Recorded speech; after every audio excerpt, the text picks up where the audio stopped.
నారాయణమూర్తి గారిని మనం కాపాడుకోవాలి, నారాయణమూర్తి సినిమాని ఆదరించాలని చెప్పినందుకు ఈ సభని నిజం చెప్పాలంటే ఈవేళ నేను మీటింగ్ పెట్టింది కేవలం కాసిం గారి వల్లే.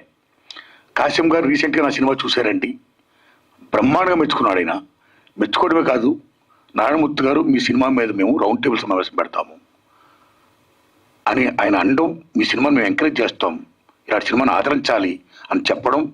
ఆ దశలో భాగంగా రౌండ్ టేబుల్ సమావేశం బదులు మీరు షో వేయండి, చాలామంది ప్రముఖులు పిలుస్తాను, ప్రెస్ ముందు మనం చెప్పుకుందాం, ఆ రకంగా పబ్లిష్ చేద్దాం అని చెప్పడం జరిగింది.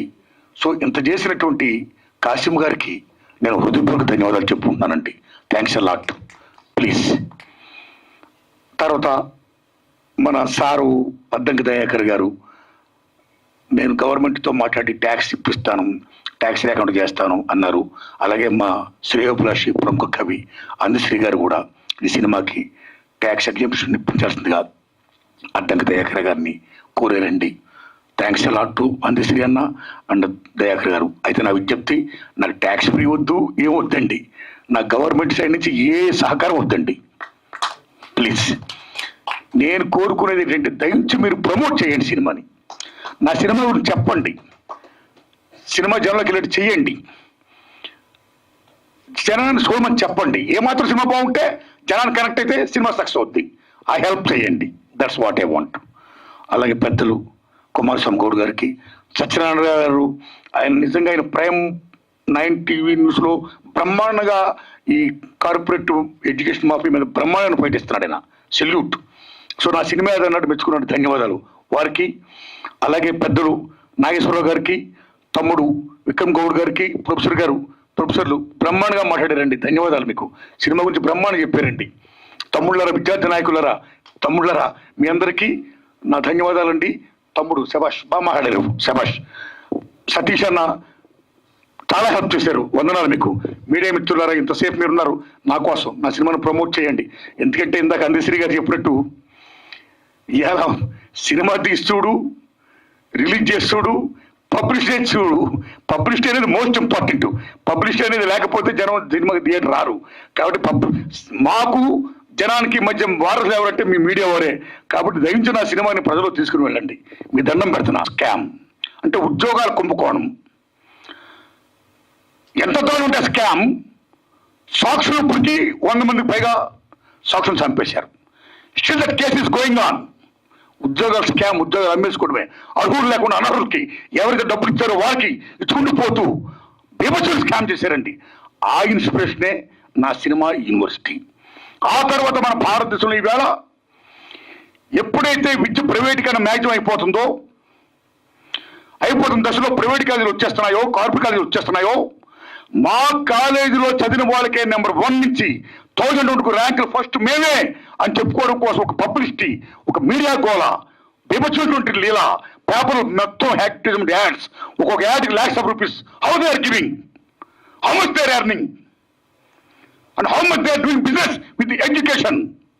ఇలాంటి దశలో మా కాలేజీలో చదివిన వాళ్ళకే ర్యాంకులు రావాలని ఒక కృత్రిమ థాట్స్తో, ఒక పేపర్ లీకేజ్ చేస్తూ విద్యా వ్యవస్థను భ్రష్టు పట్టిస్తున్నారు. సో ఆ రకంగా మన రాష్ట్రంలో కాదు, భారతదేశంలో చాలా రాష్ట్రాల్లో ఇవాళ పేపర్ లీకేజ్ జరుగుతున్నాయి కాలేజీ డేస్లో. కాలేజీ డేస్ అయిపోయిన తర్వాత మనందరూ ఎక్కడికి వెళ్తామండి? ఉద్యోగాలకు వెళ్తాం. ఉద్యోగాలకు వెళ్తుంటే ఏ పబ్లిక్ సర్వీస్ కమిషన్ ఎగ్జామ్ రాయాలనుకుంటే అక్కడ కూడా మా కోచింగ్ సెంటర్లో చదివిన వాళ్ళకే ఉద్యోగాలు వస్తాయి అని ఒక నోషన్తో, ఒక వ్యాపార దృక్పథంతో ఒక మాఫియా తయారైపోయి అక్కడ కూడా పేపర్ లీకేజీలు అండి. సేమ్ ఉదాహరణ తీసుకోండి, రీసెంట్గానే ఎంబీబీఎస్ పిహెచ్డి రాసిన వాళ్ళు చాలా మందికి నీట్ విషయంలో మీకు గుర్తుపెట్టుకుని తమ్ముళ్ళరా, గుజరాత్లో బీభత్సంగా పేపర్ లీకేజ్ జరిగిపోయాయి. ఒరిస్సా, గుజరాత్, యూపీ, మహారాష్ట్ర, ఢిల్లీ మొత్తం కుదేలైపోయింది. ఇంత పేపర్ లీకేజ్ జరిగిపోతుంటే కేంద్ర ప్రభుత్వం ఏం చేస్తుంది, రాష్ట్ర ప్రభుత్వాలు ఏం చేస్తున్నాయి? ఎందుకు ఎడ్యుకేషన్ మినిస్టర్స్, ఎందుకు సిస్టమ్, ఎందుకు కాన్స్టిట్యూషన్? కాబట్టి పేపర్ లీకేజ్ జరగకూడదు, విద్యను మనం కాపాడుకోవాలి అనే అంశాన్ని నేను ఫీల్ అయ్యి చిత్రమే ఈ యూనివర్సిటీ పేపర్ లీక్.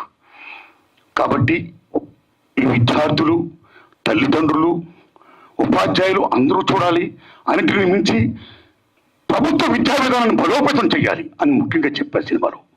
ఈ ప్రైవేటైజేషన్, కార్పొరేటీకరణ, ఈ మాఫియా దందాలు, ఈ ఎడ్యుకేషన్ సిస్టమ్ ఉండకూడదు.